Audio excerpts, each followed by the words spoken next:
Fala galera, então no último vídeo a gente viu sobre a biblioteca list do System, né? E a gente vai falar sobre o Dictionary, que também é do System, né? Eu olhei na documentação aqui, né? Eu digitei Dictionary C#, caiu na documentação oficial e ele também está dentro de Collection Generics, tá? Eu vou manter aqui essas listas como exemplo e aí a gente vai usar o Dictionary.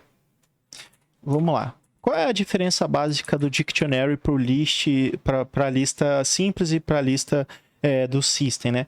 O Dictionary ele permite que a gente especifique qual é o tipo de chave que a gente quer utilizar no índice da lista, né? Até agora a gente só viu listas que são do tipo inteira no índice, né? Que vai de 0 ao infinito, né? De acordo com quantos elementos tem dentro da lista. No caso do Dictionary, a gente pode, por exemplo, especificar que a gente quer uma lista que tem um índice de string. Para que é muito útil o Dictionary? Para a gente poder criar lista de objetos que a gente vai procurar depois esse objeto pelo nome, por exemplo, tá? Então eu vou utilizar aqui já um padrão diferente. Nada impede da gente continuar utilizando uma lista com índice inteiro, tá? A gente só colocaria int na primeira. Aqui no tooltip a gente pode passar o mouse e a gente vê o seguinte, que ele pede qual é o tipo da key, né, do índice e qual é o tipo do valor dessa lista. E aqui a gente poderia estar utilizando vários outros tipos complexos ali, como classes e tudo mais. E aqui eu vou colocar meu dicionário e vou dar um new dictionary, muito parecido com a sintaxe ali do list, né? Lembrando que aqui vai ter dois tipos separados por vírgula, porque um é do índice. E aí, para a gente adicionar dentro do nosso dictionary, a gente vai dar o comando insert. Será que é insert? Não, é add, tá? Aqui é add. E aqui, quando a gente dá o add, ele vai perguntar qual é a key e qual é o valor. Então, a gente pode falar aqui, por exemplo, vamos fazer uma lista de pessoas, né? Usuários, por exemplo, a gente pode colocar aqui, ó, André, a senha 123, tá? Vamos pensar que isso aqui seria uma lista de usuários para acesso ao sistema, né? Aqui eu vou colocar Heitor, a senha 456, ok? E aí, para eu conseguir listar, por exemplo, esse dictionary, eu só tenho a opção de listar utilizando o for each, nesse caso em específico, tá? Ou eu poderia utilizar uma função que tem do dictionary, que é o index of, né? Se não me engano, tem o index of aqui, ou search. Tem um comando em específico para poder fazer uma pesquisa sobre a chave, né? Deixa eu dar uma olhada aqui. Enfim, vamos dar prosseguimento aqui, depois eu procuro sobre isso. O mais básico que eu poderia fazer aqui é fazer justamente isso aqui, ó. Pegar um valor. Aqui, no caso, a gente vai pegar o valor direto, né? Se a gente fizer isso aqui, a gente vai tá pegando, nesse caso, deixa eu até ver aqui como é que ele retorna isso, ó. Eu vou colocar um var aqui em vez de colocar um string. Pelo que eu vi aqui, ó, ele retorna uma classe chamada KeyValorPair, que ele vai retornar no primeiro parâmetro o usuário, né? E no segundo parâmetro a senha, né? E aqui a gente poderia colocar o console write line, e aqui eu teria que colocar ponto key ou ponto value, tá? Vamos colocar aqui, ó, ponto value. Essas seriam as formas de eu conseguir pegar as informações aqui da key e do valor, né? Se eu der um play aqui, vamos ver o que ele retorna aqui pra gente. Ó, na primeira linha ele coloca o usuário, na segunda ele coloca a senha. Novamente, aqui eu posso fazer uma pesquisa. Vamos procurar aqui no Google, né? Vamos colocar aqui Dictionary Search C#, ok? E aí ele vai retornar aqui, o primeiro link é do Stack Overflow, e ele mostra aqui algumas opções que a gente tem de pesquisa, ó, First or Default. Então eu poderia pegar aqui, ó, digitar First or Default, né? E aí ele vai pedir aqui pra gente, ele vai retornar a lista dessas informações.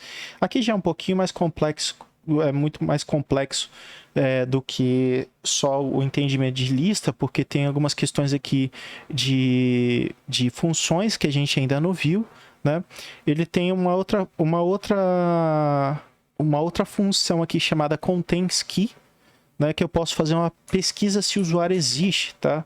Então, por exemplo, eu posso fazer uma condicional aqui com o meu dicionário ponto contain key, né? Que eu posso fazer uma pesquisa baseado no que, por exemplo, o usuário digitar. Então, eu posso pegar aqui, digitar aqui um usuário e pedir um read, né? Console.readline. Aqui eu vou verificar se o usuário existe, por exemplo. E aqui eu posso colocar um write falando usuário existente. E aqui eu vou colocar um else falando que o usuário não existe. Usuário não existe. Isso aqui, por exemplo, a gente poderia utilizar para poder verificar se na hora do cadastro de um usuário, se já existe um outro usuário com esse mesmo login, né? Isso é muito comum em plataformas para fazer cadastro, né? Então, por exemplo, aqui ele está esperando que eu digite. Então, eu vou colocar aqui, ó, André. Aí ele está falando, o usuário existe, né? Se eu colocar aqui, por exemplo, Bruno, ele vai falar que o usuário não existe, né? E aí, numa outra verificação, eu poderia talvez verificar a senha, digitar usuário e senha, né? Eu vou remover essa parte aqui do for each e vou falar aqui, o usuário existe, aí eu vou pedir aqui para o usuário digitar a senha, né? E aqui na senha eu vou verificar, vou pegar aqui o user, né? Que aí eu vou pegar o meu dicionário e vou colocar aqui na chave o usuário como chave, né? E aqui eu consigo pegar justamente o resultado que tem dentro do dictionário, que seria a senha. E aqui eu posso verificar, botar aqui senha armazenada, ok? E eu vou colocar para senha armazenada ser igual a senha. Se a senha for igual, aí a gente vai colocar aqui login realizado com sucesso. Caso não, eu vou escrever aqui usuário ou senha inválidos. Beleza? Obviamente, galera, nunca utilize isso aqui que a gente está escrevendo em produção, porque existem N formas diferentes de conseguir burlar esse tipo de login aqui, né? Então vamos lá, ele está pedindo aqui para a gente digitar, eu vou digitar aqui André. Aí ele agora está pedindo a senha, né? Vou colocar 1, 2, 3. Login realizado com sucesso. Aí, para ficar bonito, a gente poderia colocar, por exemplo, aqui na solicitação do usuário, né? Informe o usuário. 2 pontos aqui. E aqui, caso tenha senha, a gente coloca informe a senha. E salve isso aqui. E agora ele vai pedir para a gente aqui digitar, né? Se eu digitar aqui Bruno, ele vai falar que o usuário não existe. E se a gente colocar um usuário válido, ele teria que estar mandando a mensagem ali, né? Ah, sim, eu posicionei no lugar errado aqui, hein? E ninguém me corrigiu, né? Vamos lá. Vamos dar play aqui de novo. André, a senha, 1, 2, 3. Beleza. Logamos com sucesso. Então, assim, perceba que a gente vai começar a misturar uma série de conceitos aqui, né? Aqui, nesse exemplo simples de um login hipotético, a gente utilizou o Dictionary para armazenar os usuários. Assim, vocês podem se perguntar aqui, a gente não tentou logar com o Heitor. Eu posso logar aqui, ó, Heitor 45656. Ele também loga perfeitamente. É assim que é feito os sistemas hoje em dia? Não. Isso aqui estaria num banco de dados, tá? não estaria dentro de um array, nem de um dictionary.